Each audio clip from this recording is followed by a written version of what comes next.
Hello, everyone, and welcome to Season 4, Episode 10 of Energy versus Climate. My name is Ed Whittingham, and I'm joined, as always, by my co-hosts Sarah Hastings-Simon and David Keith. Today, on our last show of Season 4, we have a special topic and a very special guest. First, the topic. The terms solar geoengineering, climate engineering, and solar radiation modification all refer to a set of approaches proposed to cool the planet in the face of global warming. For the purposes of today, we're going to use the term solar geoengineering as our preferred one. And as most EVC listeners know, our own David Keith is one of the world's foremost researchers in the field. Within the climate mitigation world, however, these approaches are controversial to say the least. And whether or not we should even move forward with research on solar geoengineering is itself a topic of considerable debate. And you may actually have seen David versus David, as say David Keith versus David Suzuki on the nature of things earlier this year, debating it. And if you haven't, check it out on CBC Gem. So today we're going to dive headlong into the briar patch of controversy that is solar geoengineering. And we'll take advantage of David's expertise by having him deliver a primer on what it is, where it's at, and how we got here in the first place to considering it as a mitigation approach. Then we'll turn to our very special guest for her take on and her involvement in solar geoengineering. And that special guest is the Right Honourable Kim Campbell. Kim held elected office at all three levels of the Canadian government and, of course, served as Canada's 19th and first female prime minister in 1993. She was also the first woman to hold the Justice and Defence portfolios and is a founding member of the Club de Madrid and the Council of Women World Leaders. Kim's connection to solar geoengineering is through the Global Commission on Governing Risks from Climate Overshoot, also known as the Climate Overshoot Commission, of which she is a commissioner. And the commission's mandate is to recommend a strategy to reduce risk should goals to contain global warming not be met. And Kim joins us today from Florence, Italy. Welcome, and thanks for joining us. Thank you. Okay, so the format for today's show, we're going to get to David's primer. I'm going to have a quick chat with Kim, and then we open it up to discussion amongst all of us. We'll have our usual Q&A, and hopefully we'll get some hot button questions. Feel free to send in your questions via the Q&A box throughout the webinar, and don't use the raise hand function or the chat box. So, David, can you tell us about, first off, the ABC 1, 2, 3, and what is solar geoengineering? How does it work, and how did we get here? Well, so it's the idea of humans deliberately altering the radiative balance of the Earth, the balance between incoming sunlight and the infrared light that goes out that keeps the climate in balance. It's about humans deliberately doing that to reduce some of the risks of climate change. So some of the ideas for doing it are everything from real science fiction, the idea of putting a giant shield in between the Earth and the sun, to putting aerosols, pollution like sulfuric acid in the stratosphere, sort of twice as high as a conventional aircraft flies, where you might put enough of these sulfuric acid droplets that you'd scatter away something like 0.5% or 1% of incoming sunlight. And the idea is that would reduce many aspects of climate change. We'll get to that in a minute. And it's also important to say it, in some respects, is related to two other processes. Volcanoes cool the planet, and we actually know that quite well and observed it and predicted it before we've observed the cooling. And volcanoes cool the planet also by putting sulfuric acid in the stratosphere. So it's, in some sense, it's mimicking that. In addition, humans put aerosol pollution in the atmosphere. And to be clear, aerosols are just kind of a fancy science word for a really small particle that's so small it doesn't fall out quickly from the atmosphere. So humans pump a lot of aerosols into the atmosphere, which is hugely toxic. It's air pollution. It kills people, but it also cools the planet. So we are, in fact, cooling the planet now with human aerosols, which means if we instantly stopped all industrial pollution, we'd actually see warming, not cooling in the short term. But then to continue with the methods, it's also possible we could reduce some kinds of cirrus clouds, which would let more infrared light out, or we could make some kinds of marine low-lying clouds brighter, or we could make the surface brighter. So that's some kind of idea of how it might be done. This is, as you said, controversial, and even the name is controversial. So I'm calling it here solar geoengineering, but it's often called solar radiation modification by the IPCC. but also climate repair or climate intervention by some advocates, or planet hacking by some detractors. Maybe the best way to understand it is in relation to the other things we do about climate. So at least the way I think about it, there are sort of four fundamental physical responses to the climate risk. One, which has really been the whole subject of this podcast, is all about decarbonization, about altering the industrial infrastructure of the planet so we don't emit carbon dioxide. No question we have to do that, and we can. The second one of the four is the idea that we can remove carbon from the atmosphere, which breaks the link between historical emissions of carbon dioxide and the current concentrations of carbon dioxide that drives climate change. And we talked about that a little bit on the show. The third is solar geoengineering, which doesn't break, but maybe weakens the link between whatever is the immediate concentration of CO2 in the atmosphere and the amount of climate change. And then fourth, very important, is adaptation, which again doesn't break, but weakens the link between actual climate changes and human or environmental impacts.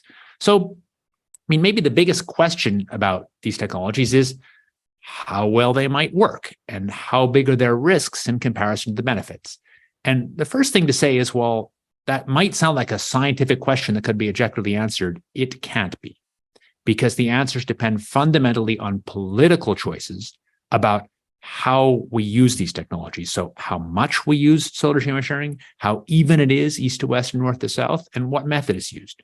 So there are certainly some ways it could be done where it would be profoundly destructive. So if you did it only in one hemisphere, we know we shift the region of rains in the tropics with for sure terrible consequences in some regions. So anybody who has an objective answer without qualification that solar geoengineering does A or B, you should ask yourself, assuming what about solar geoengineering? So if it was used roughly evenly, and if it was used not instead of cutting emissions, but as a supplement to cutting emissions, so we used a relatively small amount to reduce temperatures in addition to emissions cuts and carbon removal, then the evidence from kind of a host of climate models, and really at this point, a lot of science, there's sort of been a taboo against research, so it's not deep, but there's now decades and 1,000 papers. The evidence is kind of surprising that it really looks like it might work quite well in reducing many of the key climate risks, extreme temperatures, extreme storms that cause big flooding events, average temperature, sea level rise, and do that in a way that's pretty even. The big question, of course, is that correct? Are these models right or wrong? And how wrong might they be? But the evidence from the current set of models and studies under these conditions where it's used in this kind of benevolent way, the implications are that it really might be quite useful as a supplement to reducing risks, and that the amount of risk reduction might be quite large, much larger than the harms it brings. There's no question there's a whole lot of physical risks, air pollution to damaging the ozone layer, reducing sunlight, et cetera. There's a laundry list of thousands of risks, but many of them we've actually looked at in some detail now, and it looks like they're sort of quantitatively small compared to the benefits. So that's a very short summary of the science side. Of course, what I haven't talked about yet, which in many ways is the biggest question, I'm really interested to hear what Kim has to say, is how on earth we make decisions about this, about governing it, about outlawing it, or making decisions to use it, about research, et cetera. So that's my short primer. Over to you, Ben. Maybe just one follow-up, David. Can you give us a sense of research that's been done to date? And as you say, still there's some, but more. When we'll talk about more research shortly. But if you were to try to quantify the benefit to risk ratio, you'd mentioned a couple of the risks, and I think you said precipitation, air quality and ozone layer, but is it a 10-to-1 ratio? Is it a 100-to-1 ratio? And knowing that depends on how it's deployed, where it's deployed, and what quantity it's deployed. But give us a sense of that trade-off. So funny you should ask that, because I think just this week, our draft paper is going up on the RFF, Resources for the Future website that has these numbers for maybe the first time. So we've done an effort to use these modern quantifications of heat-related mortality, how many people die from cold and hot in different places, and use that with a state-of-the-art climate model to predict if you did a cooling of about 1 degree centigrade late this century from solar geoengineering, you could predict how many people's lives would be saved by solar geoengineering. That's about 1 million a year in that scenario. And then we can compare that to other work that's been done to estimate the air pollution and ozone deaths, which turn out to be about 10,000. So that would be a ratio of sort of 100 to 1, where the benefits would be about 100 times bigger than the risks. But again, this shows you how thin this is. This is one paper. It's not even published yet. There's a bunch of stuff that hasn't been done in a systematic way.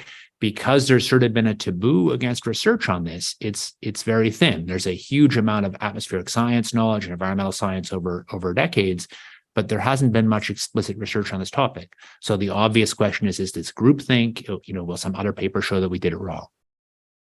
Great, thanks. And if people want to learn more about the risk associated with heat impacts from climate change, they can go back to last season. We had a great conversation with the writer Jeff Goodell, who was published recently on heat impacts. And of course, we've mentioned Kim Stanley Robinson's book multiple times and how it opens with 20 million people in India dying as a result of an extreme heat event, and then India deciding to unilaterally deploy solar geoengineering. But let's bring Kim into the conversation.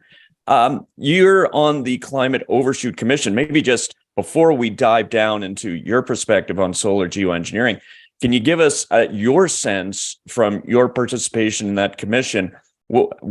How are the geopolitics of climate change at the moment?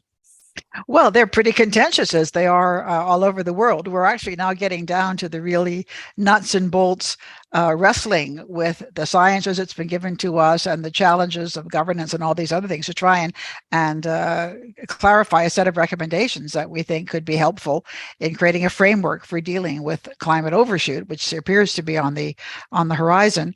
And it's interesting because just recently, I gave a TEDx talk recently about climate overshoot, and most people hadn't heard about it. And then within a few weeks, all of a sudden, there's more articles about the extent to which the trajectory of warming is alarming and exceeding people's worst expectations.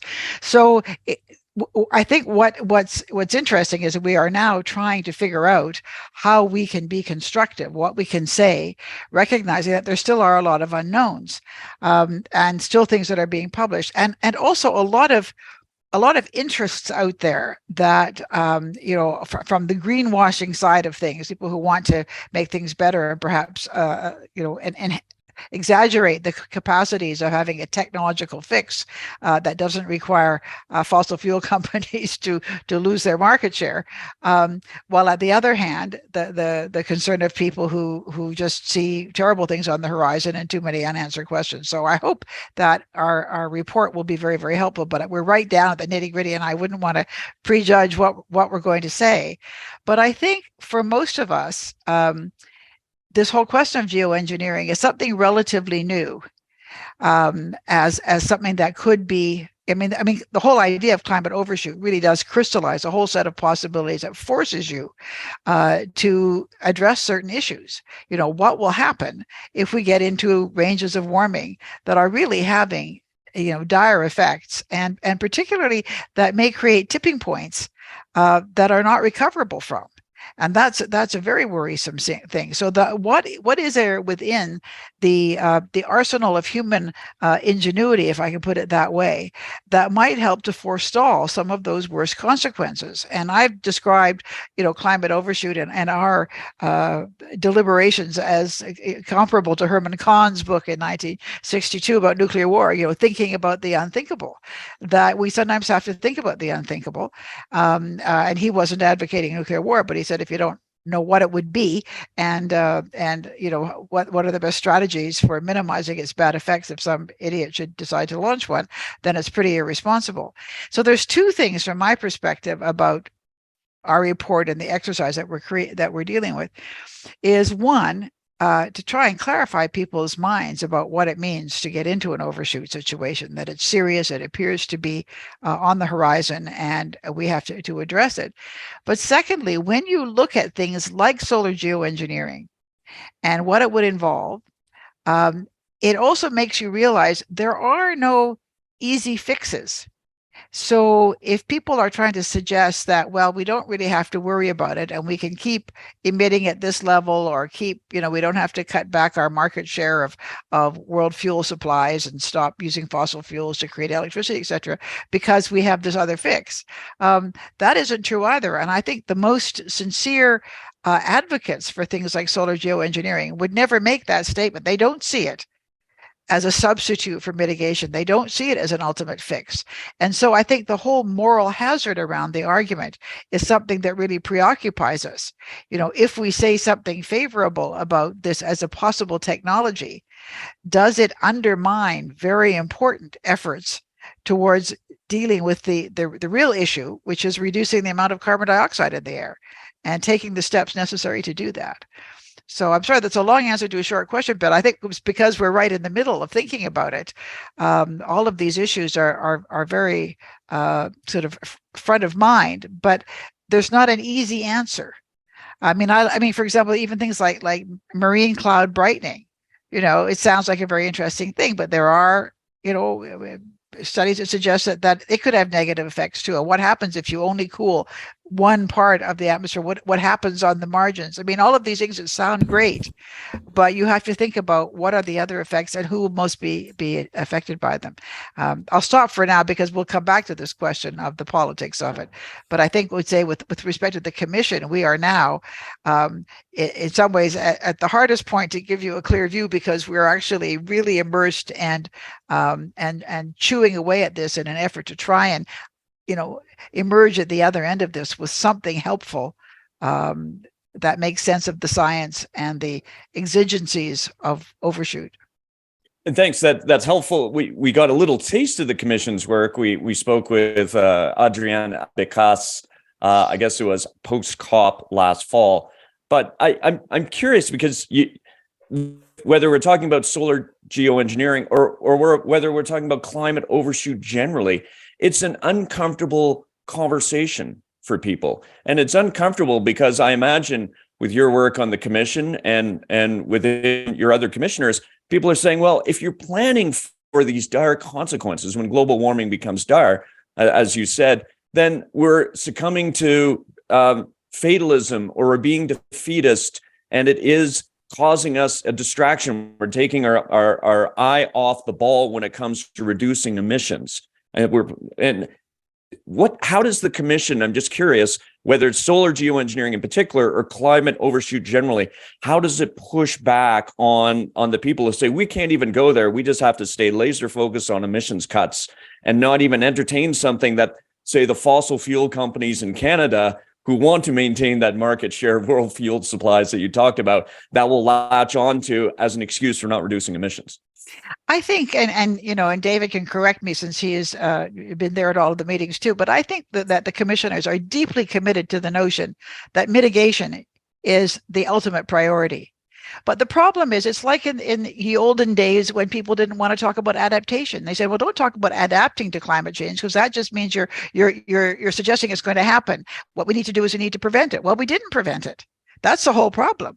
We have this is a huge failure of the world's commitment, and you can't pretend it's not happening. So you can't say we're not going to adapt to climate change because on principle we should be focusing on reducing emissions, and meanwhile people are dying and their homes are being washed away. And we have to do both, and the longer we delay in dealing with the emissions challenge, the more we create these other problems which can draw other resources and attention away.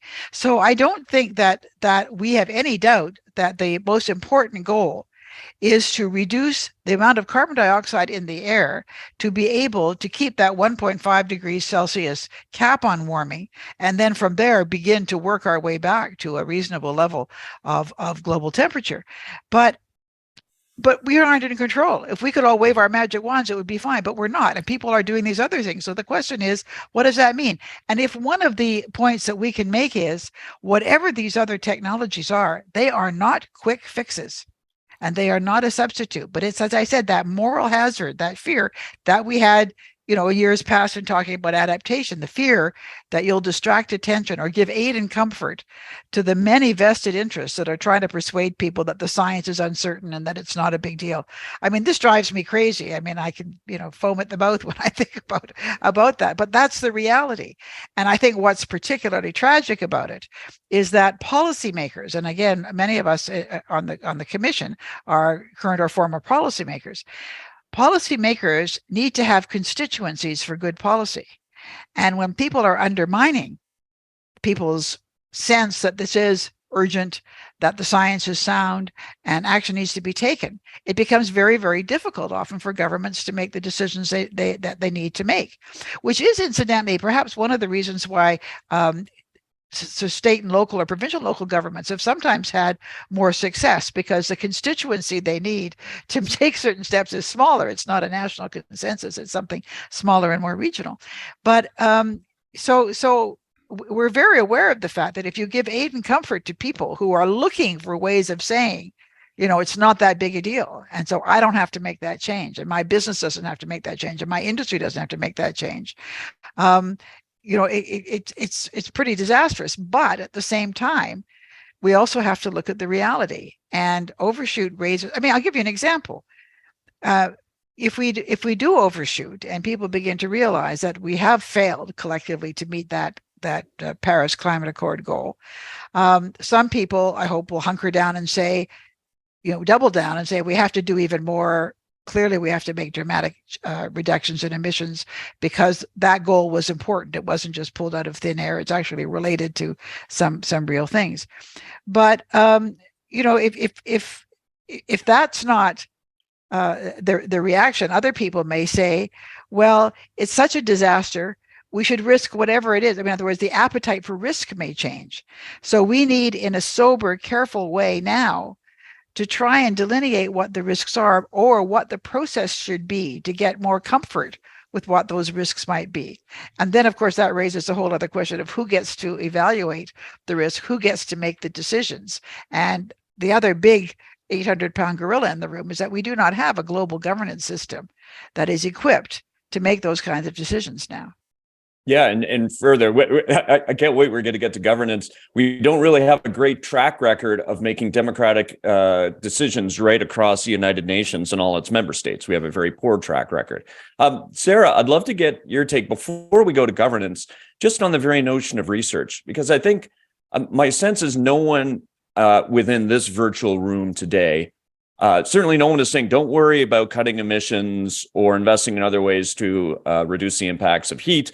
Just do solar geoengineering. No one's saying that. No one's saying, I think, go out and start spending billions or tens or even hundreds of billions of dollars today on building delivery infrastructure and annual OpEx for large-scale solar geoengineering. We're not saying that, but we're going to say different things on the nature of what research should be done. And some academics out there are saying no research should be done, along the lines of the letter that came out recently saying, let's stop, put down tools on researching AI for 6 months. Last year, an initiative led by Frank Bierman at Utrecht University came out called the International Non-Use Agreement on Solar Geoengineering, said, listen, there should be no public funding, no outdoor experiments, no patents, no deployment, and no support by international institutions. I'd love to get your take, Sarah, on do you think research should be done? And if yes, what is your response to that international non-use agreement and the concerns that they have? Yeah, I mean, it was interesting to kind of prepare for this discussion, and obviously, reading a lot of what's been written by people who have thought much more deeply about this question than I have. And the two things that really stood out for me was, one is the, moral hazard question, and I have a few more thoughts that I want to add on that. But I think maybe even more centrally is really this question of the sort of special authority and priority that our research systems and our even sort of debate around, technology and all these things really give to the science and engineering side of questions over some of these questions around, you can put them in the social sciences or you can call them, governance, but sort of the way that we manage the technologies that we create. And I think it's fair to say that, looking backwards, historically, certainly within, Canada or the US, US or various other places, we've done a pretty impressive job of creating, research systems that can generate impressive technologies and kind of scientific and engineering advances. And we've done a pretty poor job of sort of creating the, the governance or the ability to understand how these are going to impact and how they should be used, the broader community, right? And you mentioned AI, and I think that's a really interesting example where, there was this, again, it's not an area that I follow closely, but sort of as a naive reader, reading this article in the New York Times recently where Geoffrey Hinton, one of the sort of, longtime AI researchers. And Canadian. Canadian. Yeah, there you go. It's very relevant. I don't know why it wasn't in the Globe and Mail, but anyway, he, come out and said, we should really take a step back, right, on what we're doing with AI, and very concerned about what's going on. And this got a lot of attention.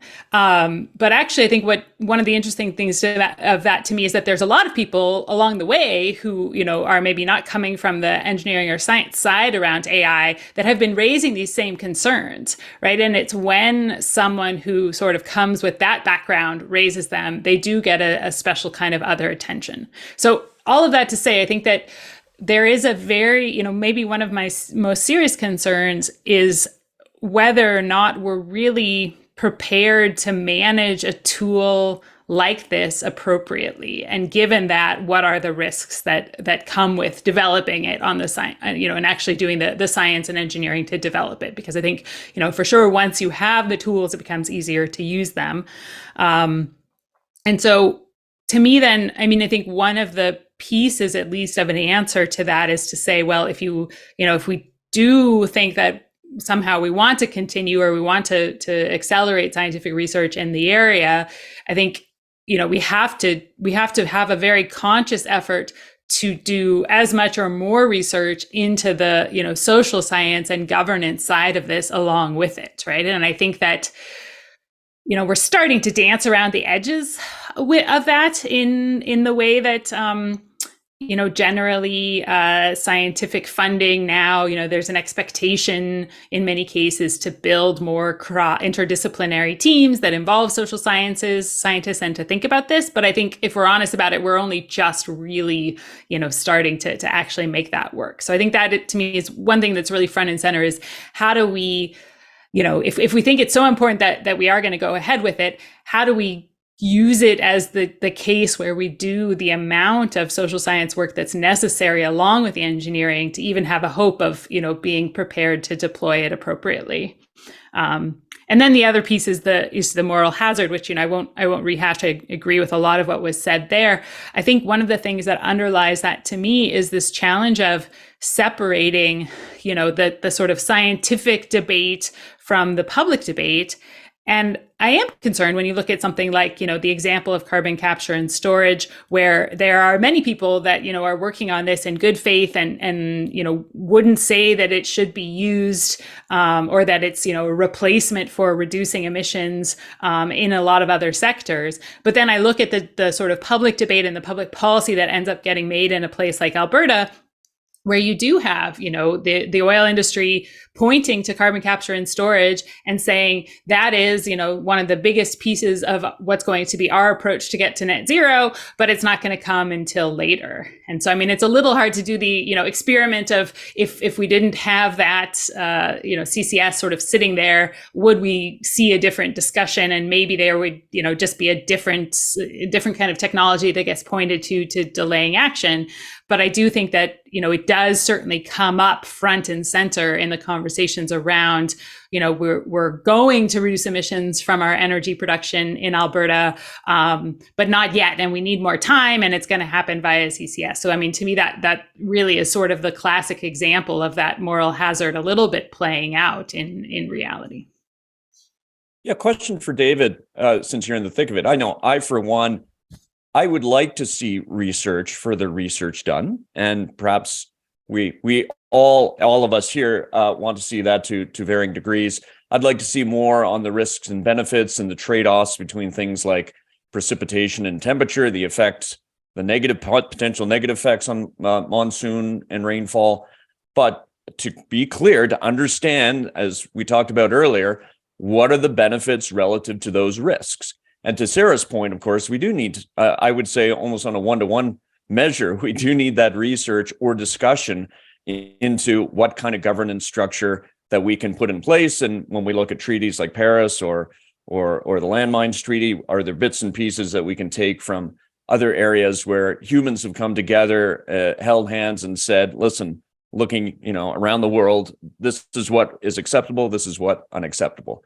When the non-use agreement does raise thorny questions around things like outdoor experiments that could have localized effects. And of course, you were involved in that. You were involved in an initiative in Sweden that got some local pushback around that.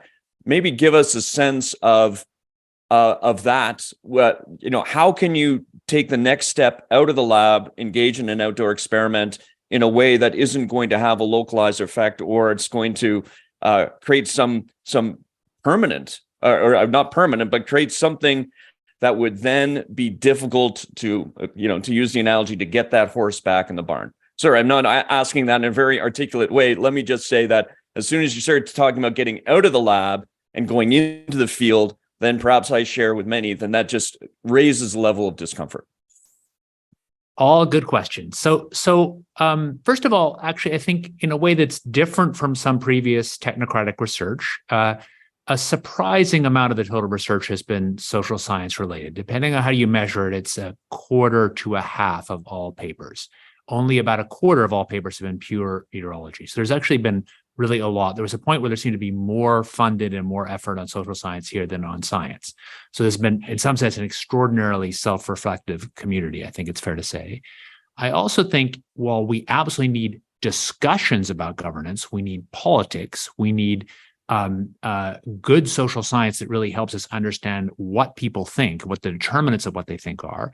I think, with no disrespect to colleagues who do this, and I publish some of it too, there are really limits to what academics can say about practical governance. And one of the things that I found so exciting about being involved in the Overshoot Commission, other things where you get people like Ms. Campbell who actually have real experience in governance, is that I think there's often I don't think that just spending more money and publishing more governance papers necessarily makes governance easier. I think that the thing one needs to do is actually have legitimate, deliberative, democratic discussions with actual individual humans who don't have a big stake in this one way or the other, and with political leaders or ex-political leaders like Ms. Campbell. That's my sense of what we need, more than kind of more theoretical social science on governance. Two other things on the question of outdoor experiments. So you sort of implied that the outdoor experiment caused some local effects, or maybe long-lasting local effects. I think it's important to say that for the experiment we were involved in, even the Sami Council letter that argued that such experiments should never happen freely agreed that the experiment had no risks.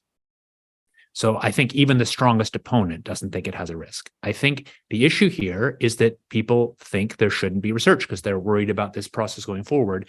And experiments have become the fight point for that research for reasons that are political, but not necessarily well-founded. My personal view is we should either have no research at all, including no talking about it and some rules to block research, which would be unprecedented almost in human history, but we could do it. Or we should have research that allows us to ask questions about nature, because I think that if you do purely research in computer models, you tend to be overconfident. And I think environmental science is founded on experiments where you try and understand what nature is doing. There's an enormous number of experiments that could be done that would have negligible environmental harms and are very similar to environmental experiments that are done already in environmental science. So I don't think the actual physical risk of the experiments is the issue. And if the issue is concern about the idea, which is a legitimate thing, what's so special about experiments? Why not also regulate computer models? In the nature of solar geoengineering and the various approaches, are you going to, let's say we start spending tens or hundreds of billions of dollars today on not just research, but deployment on the OpEx and building the infrastructure, are the effects going to be positive and negative? Are they going to be immediate, or are they going to be well into the future? This is mixing up two massive different things. So I think it's important to say that research is tiny in terms of cost. The entire, to give you a sense of scale, the amount of money that we're now spending cutting emissions globally in new capital, solar, wind, batteries, is a little over $1 trillion a year. The amount of money we spend on energy R&D, hard to know, but many percent of that. The amount of money that we spend on all climate research is only a handful, $5+ billion a year globally. And the amount of money that people like me, but also the U.S. National Academy and other things have suggested we spend on solar geoengineering research would be a few percent of that. So of order 50 or 100 million a year. There's no way, it would be nonsense to spend billions of dollars a year on research. Nobody's suggesting that. And I think, at least for me, I'm not advocating that we do deployment. I'm advocating that we know more because of this balance of evidence that this could be particularly useful, especially for people who are most at risk from climate change. Yeah. And to be clear, I was suggesting tens or hundreds of billions for deployment, and maybe it's an order of magnitude less. I guess this is a research question. Can you figure out the time scale that it would take were we to actually go and do large scale deployment to start seeing the effects, the positive and the negative effects? Is that years in the future after you start deployment? Is that decades in the future?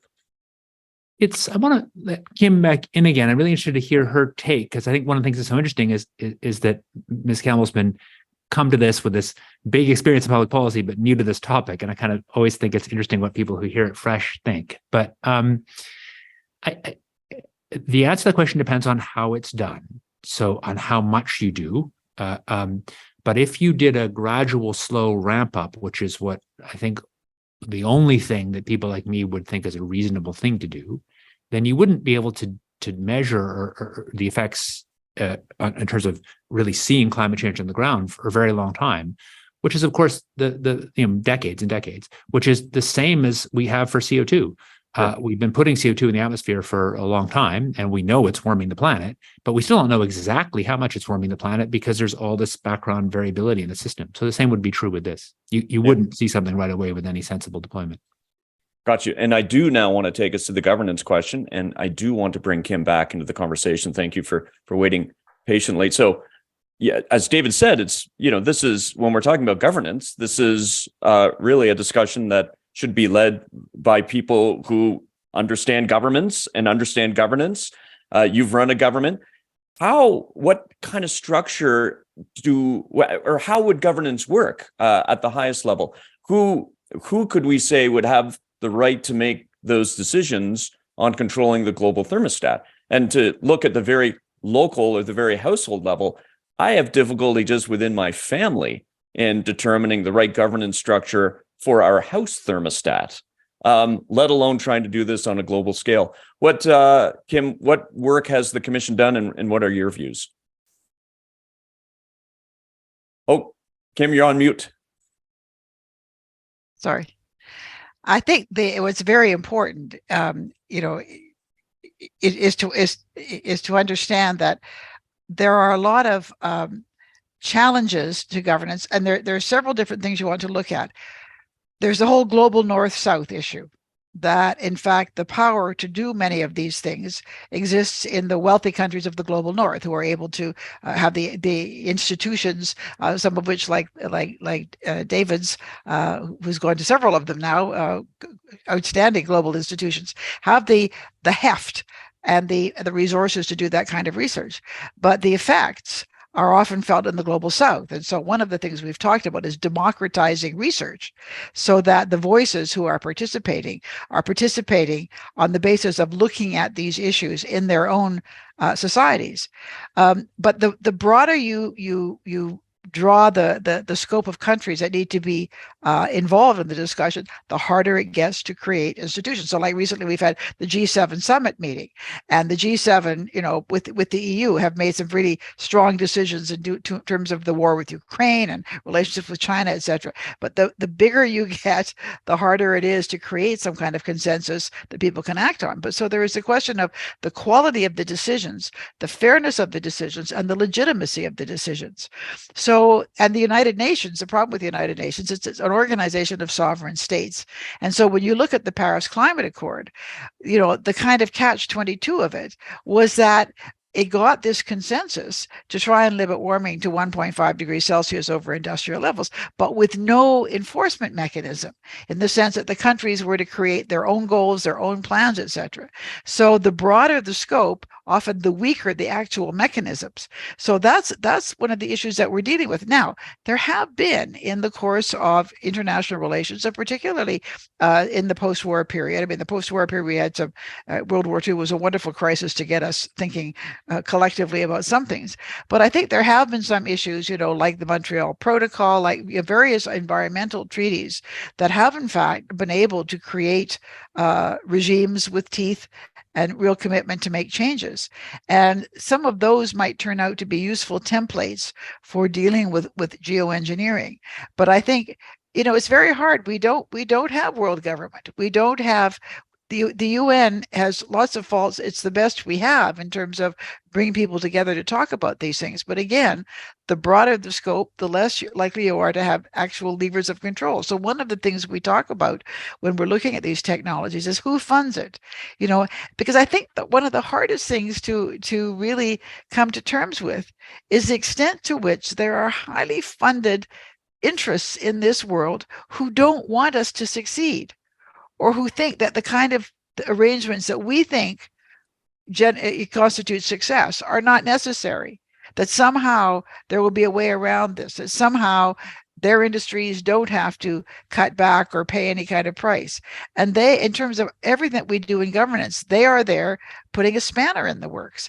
So, you want to create the structures. And we talk a lot about the justice issues on the commission, because we recognize that this north-south thing, there is such a disequilibrium between those who are the emitters, those who are being affected by it, those who have the power to do the research, those who desperately, need whatever kind of mitigation effects might be created. It's not, it's uneven. So I mean, we're chewing away at this now, and I hope that we will come up with some useful recommendations. But even in terms of research, we say, if there is research, it should not be funded by any bodies that have a stake in the outcome in the sense of their own industry. So fossil fuel companies should not be funding research in geoengineering, because what their goal is usually to find a rationale or rationalization for not changing. They're one of the interests that doesn't really want us to make the kind of changes that many of us feel are necessary. So I'm sorry, that's not a very clear answer. But what I'm saying is that it's a very complicated and messy and conflict-ridden set of circumstances, but that there may be some templates, some examples that we can use from prior global arrangements dealing with environmental issues that might help us to create some kind of framework for governing at least the question of research, even before we look at the issues of deployment. I think you hit the nail on the head with it is complicated, it's messy, there aren't easy answers. But this comes up on a regular basis, and essentially since the publication of Ken Stanley Robinson's Ministry for the Future. So looking at you and your experience at the highest levels of government, if a country were now, let's just take as a hypothetical scenario, to unilaterally start deploying some form of solar geoengineering, and in the absence of that kind of agreement or that treaty in place today, what would the international response be, or what could it be? Well, I think it could be, you could have, it depends on whether people think that it is in fact a terrible thing, and if they probably would think in governance wise it was, and you might get regimes of sanctions. You might have the kinds of responses that might actually undermine capacity for global cooperation. And that's the thing, that we need to maximize the capacity of the world community to think rationally about these issues. But again, we kid ourselves if we think that we all come to the table with the same set of issues. And I see this even within Canada. I spoke to the global leadership of one of our big oil companies a number of years ago, and they were sort of left in shock when I told them that they needed to take climate change seriously, and that they should be looking at what will be their value to their shareholders, and they should be saying, what are our resources, what is our infrastructure, how might we be part of a transition? And what would seem to me to make it infinite sense, and if I were one of their shareholders, I would want to say to them, okay, how can we move into the next stage of energy production? How can we be part of the solution? How can we use the things that we have to get into the next stage? But there's a wonderful book that was edited by the former head of Department of Cognitive Psychology at Yale, Bob Sternberg, called Why Smart People Can Be So Stupid. And one of the chapters in it was called The Myth of Rational Management. And it said people have all these models of CEOs having this, far thinking, and are they lateral thinking? But most of them make their decisions based on wishful thinking and denial. And so the notion that you can have people even leading huge, massive companies seeing themselves with the capacity to lead a transition, to continue to provide shareholder value, to do good things for the world, to have, instead what they do is that they punish their scientists. So they, like the guys at Exxon who gave up on the lithium batteries. I mean, they do all the wrong things because they're so short-sighted. So sometimes governments actually have to be more far-sighted than businesses are, even though businesses like to claim that they're the ones who are the big thinkers. So there's a lot of flaws in the system and spanners in the works that make it hard for people to make good decisions. So I think if you can take pieces of it and at least say, is there some way we can create a fair regime for research to decide whether or not? And then the question of deployment would be a different one based on how comfortable we are with what research is telling us, and but also how hot and uncomfortable we are given our failure to reduce emissions.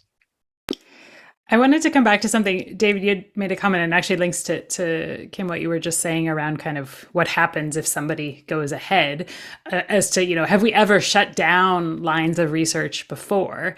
And I think that there is some parallels to what's happened in some of the human cloning type research. And again, I don't know this area very well at all, so it's maybe more of a question really. But I think that there are areas where we've said, like human cloning, that somehow we are uncomfortable with going there, and maybe the benefits are less clear, the case for doing so it's a little bit easier to say that we shouldn't be doing that. But I wonder about, are there sort of governance lessons that we can take from that, or is there actually even a even broader lesson that we're much more uncomfortable as humans with the idea of messing with humans than we are with messing with the Earth's ecosystem as a whole? But anyway, wanted to throw that in there. Quick comment is, I think there's lots of technologies that were sort of feasible that people talked about that aren't deployed. So it's not true that we sort of deploy every technology we do. And it's, while human germline manipulation, there's a tension about and still a lot of research on. It's certainly true that there's very little research directly on human cloning, but there also isn't a formal international ban. And so this has happened by people turning away or a bunch of things that are weaker than the ban. And I think it's worth thinking about what would be the analogs or not to solar geoengineering. All right, I'm going to turn us to the Q&A portion. We've got a little less than 15 minutes. Mike Hill, you've got a question for us. You're live. He's muted, I think. Well, there we go. Now we've got Mike. We'll fix that in post. Go ahead.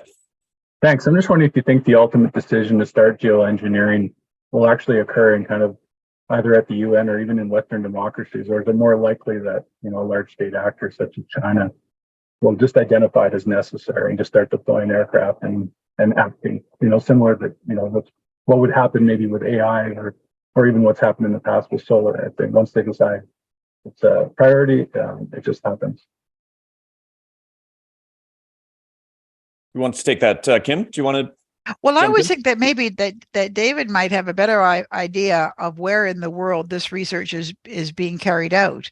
And if in fact there are kind of, in China, places, India, places like that, are there people doing this kind of research, or is it largely confined to some of the major universities in United States and Britain? I don't know. I mean, that the geography of research would make a difference at the answer to this question, I think.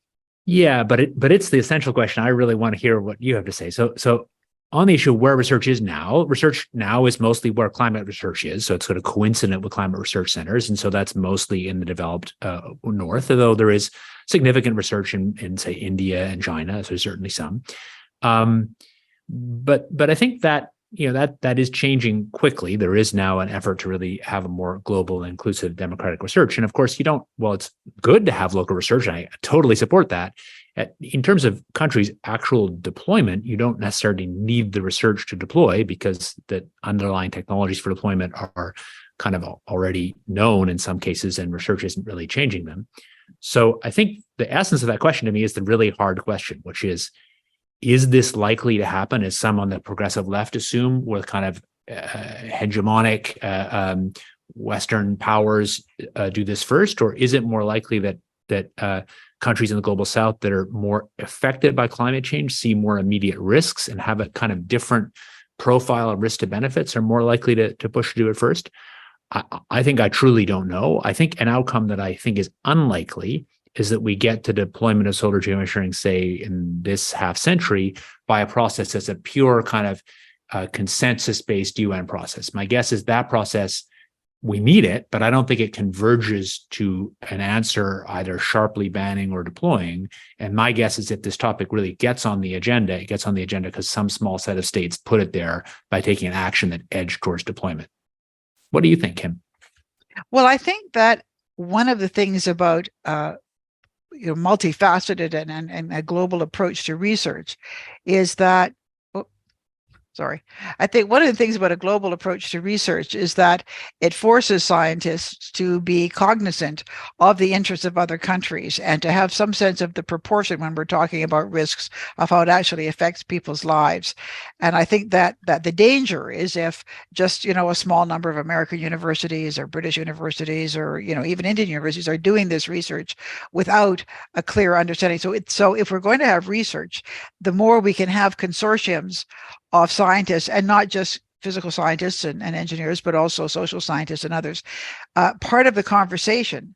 It might not create the kind of global consensus you're thinking of, but it certainly reduces the levels of great ignorance lacunae that can distort how people interpret and evaluate certain kinds of research outcomes, because it's very easy for us, we all see the world sort of through our own lens. We can't help that, but it may be a wake-up call if we are very aware of the research we're doing, how it's seen by others. So I think if we are going to have research, we should have a research that is funded probably by governments, not by private interests who may have a different goal, and also that to be as globally inclusive as possible, so that the reality of life as it is lived in many of these different countries and the impact that certain kinds of outcomes would have, because it's all very well to say, well, it's only a small risk and it might do this, but if doing this means that your country's entire agriculture is wiped out, for example, that's a very different view. So I think we need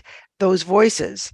And that we need to have research structured in a way that tries to minimize the power of interests that, as I've said, are not really supportive.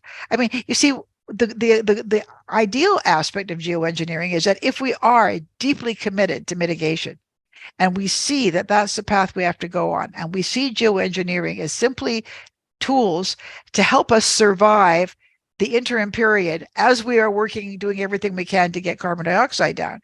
If these are survival techniques that enable us to minimize human suffering while we are still committing every resource possible to lowering the amount of carbon dioxide in the atmosphere, that's a very different question from using these because we think it buys us time to not be serious about mitigation. And those are two totally different mindsets. Beautifully said, Kim. Man, everything you just said, I agree with. What you said about the necessity of a more democratic global research, because people need to live in countries to really understand in a more holistic way what impacts for those countries really mean and how people think about the values. And then what you said lastly, I always hate the idea that solar geoengineering is buying time, because there's no way to say that except that you're just going to emit more. I think what it might be doing is getting us less risk. So I just thought that last set of things you said was right. But I think also reducing human suffering. I mean, I think, we know that we're going into overshoot, and we know that means terrible things for some people in some places more than others. And that is, as somebody who comes from a big emitting country, one of the biggest emitters per capita, I think that's a terrible thing. I don't want people to suffer. But if there's a way of alleviating that suffering without undermining the whole project, or perhaps even if it can help make people more serious about the need to double down in dealing with emissions, that's a good thing. But the worry is that won't be the case. It's up to us to make it. And if people can engage with their democratic institutions and feel a sense of global citizenship in doing this, great. And there have been certain crises in the world, where people have done that. And our responses to this question, we've just highlighted some of the rubs associated with solar geoengineering and climate mitigation generally. For example, Kim, I heard you say we're going into climate overshoot. I think that, but I would say I can look at a bunch of climate activists out there that I know who would say, no, that's not the case. We still have time. Let's just focus on emissions reductions. We've talked about funding for it. And I heard you say, and I agree with this, that it should be public funding and not private funding. And yet we've got the international non-use agreement folks who are explicitly saying no public funding. We agree and no that IPCC, no assessment as well, which I find really amazing. Yeah. We're also saying that we think there should be a global governance structure, and it needs to include strong representation from the South. And yet I, for one, am pretty pessimistic that, it's difficult enough on Paris. And Paris was remarkable. You had some 190 some odd member states who agreed to something, but without real teeth. It's really aspirational, as good as it is. And yet solar geoengineering, I think it's going to be difficult to get to that kind of widely adopted understanding and treaty. And then lastly, last comment on Mike's question, it's completely binary. If it's the US or China that starts doing this, the global response is going to be very different than if it's a small country doing this, because who is going to want to take on the United States or China if they decide they're going to do this? But any other country, pretty much, is as long as you have the United States and China saying we're uncomfortable with this and we're going to intervene, then that country gets shut down. That's my sense. Well, I think it's also important to recognize that from what we understand now about solar radiation management, we're using aerosols. This is not a regional thing. You don't just do it above your own country. The aerosols disperse, so that you have a global effect. So I think that you're not going to be able just to get away with it. It is going to have an impact. Or there's going to create responses from other countries. Agreed. All right. We have one more questioner, Marina Dutra Trindade. Apologies if I've butchered your name, but go ahead, Marina. Thank you very much for the opportunity. You pronounced my name correctly, by the way. Just I wanted to ask from a perspective of envisioning a future of climate management, so that these approaches can be coordinated, because I'm trying to think of to what extent do we want to reach the goals of the Paris Agreement? To what extent are they an end and not a means? Because I'm thinking about biological diversity and photosynthesis and all these issues. I'm a lawyer. Sorry, I don't have a lot of knowledge. So I was also asking about how to develop, whether to develop within the IPCC or different forms of mechanisms of science policy interfaces, so that these conversations can be had, and also with more involvement from social sciences. And I was just really wondering, because nature interests have to be there. And if we do, looking into this moral hazard problem, if we do allow ourselves to continue emitting greenhouse gases, and then doing geoengineering so as to prevent our lifestyles and human activities as we have been doing, how can we put nature into that so that its ecosystems, especially delicate ones, don't have to be sacrificed in the trade-off?